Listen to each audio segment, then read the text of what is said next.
चलिए आज इतिहास के एक ऐसे पन्ने को पलटते हैं जो खून और आंसुओं से लिखा गया है।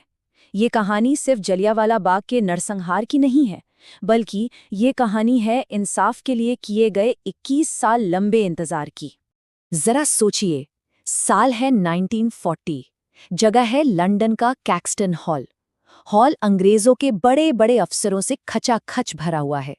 और तभी अचानक गोलियों की आवाज गूंजती है। एक आदमी जमीन पर गिरता है और धुएं के बीच एक हिंदुस्तानी हाथ में पिस्तौल लिए शांत खड़ा। तो सवाल ये उठता है कि उस एक गोली के पीछे की वजह क्या थी? क्या यह सिर्फ किसी का पर्सनल बदला था या फिर ये पूरे देश के जख्मों का हिसाब था?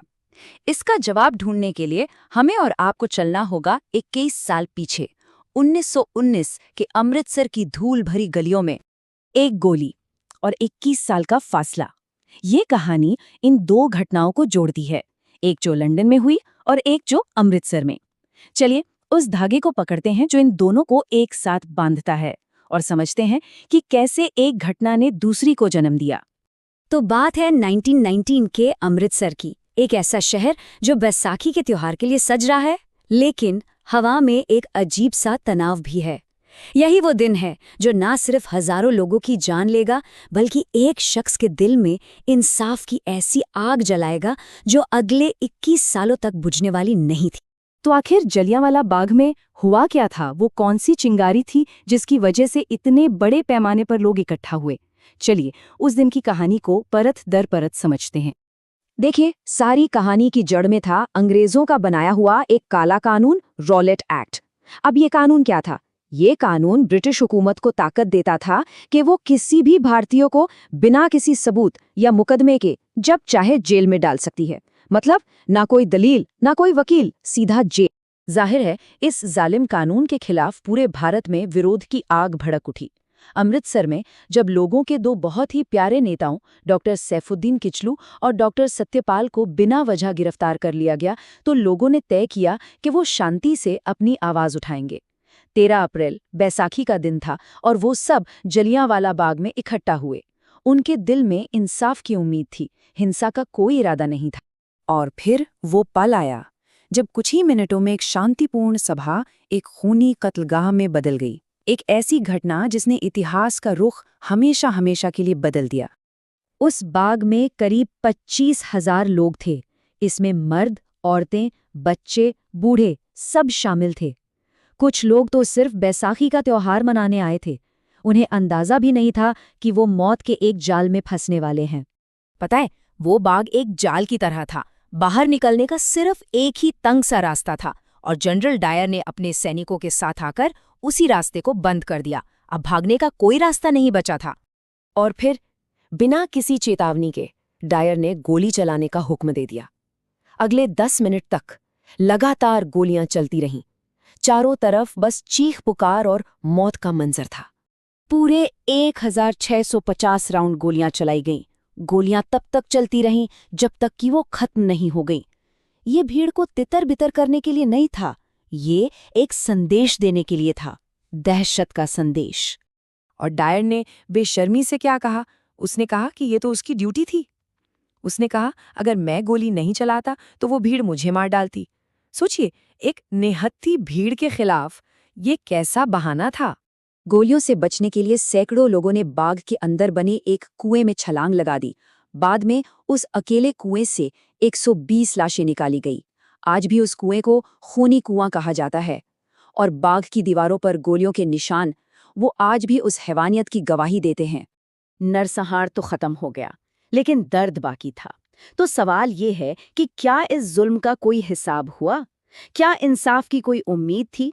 चलिए देखते हैं। ब्रिटिश सरकार ने अपनी रिपोर्ट में कहा कि सिर्फ 379 लोग मरे, लेकिन सच तो ये था कि मरने वालों की संख्या हजारों में थी। ये सच को दबाने की, उस पर पर्दा डालने की एक बहुत सोची समझी कोशिश थी।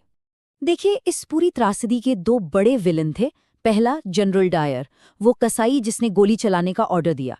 लेकिन उससे भी बड़ा विलन था माइकल ओडवायर, जो उस वक्त पंजाब का गवर्नर था। वो असली मास्टरमाइंड था। उसी ने डायर को पूरी छूट दी थी और बाद में उसके इस काम को सराहा भी था। इंसाफ के नाम पर एक दिखावा किया गया। हंटर कमीशन बनाया गया, लेकिन ये सब एक मजाक था।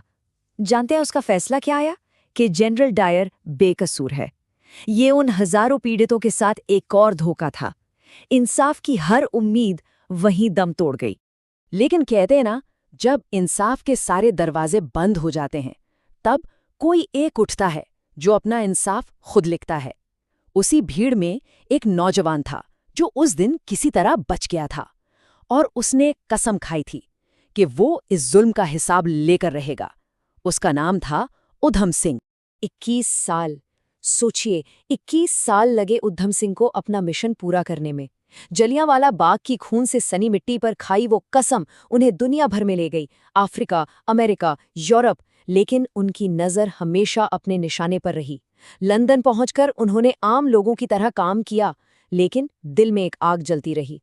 और आखिरकार 1940 में 21 लंबे सालों के बाद उन्होंने उस आग को अंजाम दिया।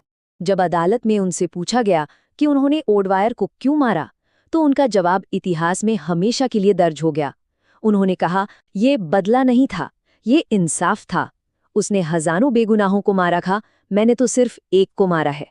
उधम सिंह की कहानी सिर्फ एक इंसान की कहानी नहीं है, ये उस पूरे देश की कहानी है जो अपने इंसाफ के लिए लड़ रहा था।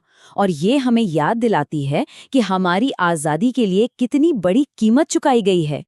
आखिर में क्या हुआ? जनरल डायर 1927 में बीमारी से मर गया। वो दुनिया के इंसाफ से बच निकला। माइकल ओडवायर को उधम सिंह के हाथों उसका इंसाफ मिला। और सरदार उधम सिंह, उन्होंने अपने मिशन की सबसे बड़ी कीमत चुकाई। 31 जुलाई 1940 को उन्हें फांसी दे दी गई, लेकिन अपनी शहादत से वो एक नारे को हमेशा के लिए अमर कर गए, इनकलाब जिंदाबाद।